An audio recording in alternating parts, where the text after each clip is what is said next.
बिस्मिल्लाहिर्रहमानिर्रहीम। जैसा कि आप सब लोग जानती हैं कि हम लोग अपना प्रोटेस्ट कल सुबह से यहाँ पे कर रहे हैं और हमें कल सुबह से लेकर आज तक नहीं सुना गया। कल भी मेरे डिस्ट्रिक्ट से मेरे एमपीए ने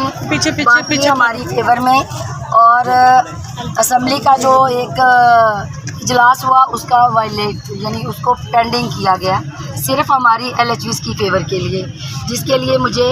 हमारे एमपीए साहब ने आज सुबह भी कॉल की और यकीन दहानी करवाई कि बेटा आप लोग घर चली जाएं, मैं आप लोगों को ऑन करता हूं। आप लोगों को बग़ैर कहे, आप लोगों को देखते हुए कि आप लोग इतनी स्ट्रेंथ में आए हुए हो, मैंने आप लोगों की आवाज़ उठाई। ना सिर्फ उन्होंने अकेले बल्कि 4-5 और लोगों ने बहुत अच्छे तरीके से हमें वहाँ पे अनाउंस किया हमारी फेवर में।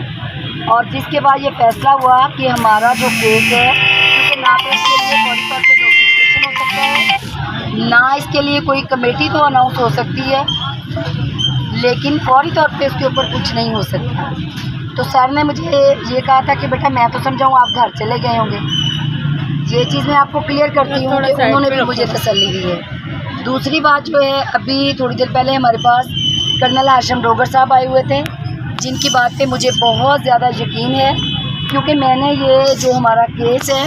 कंप्लीट फाइल उनके बेटे को भी दे चुकी हूँ।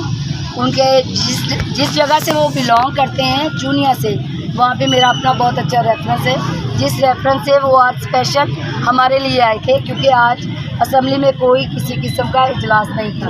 ठीक है, तो वो यहाँ से गुजरे हैं, हम लोगों ने कोशिश करके उन्हें रोका, लेकिन उन्होंने हमें अंदर आज बुलाना ही बुलाना था। तो उसके बाद हम लोगों को सर ने ये कहा है कि मैं आपकी जो पूरी उन्होंने फाइल है डिटेल से उसको देखा है। देखने के बाद उन्होंने ये कहा है कि बेटा अगर आप मेरी बहनें हैं, आवाम परेशान है, अगर आप लोग जो हैं मेहरबानी करें मुझे 1 हफ़्ता टाइम दे दें, मैं आप लोगों को ऑन करता हूँ सिर्फ 1 हफ़्ते में। किसी किस्म का आपका जो है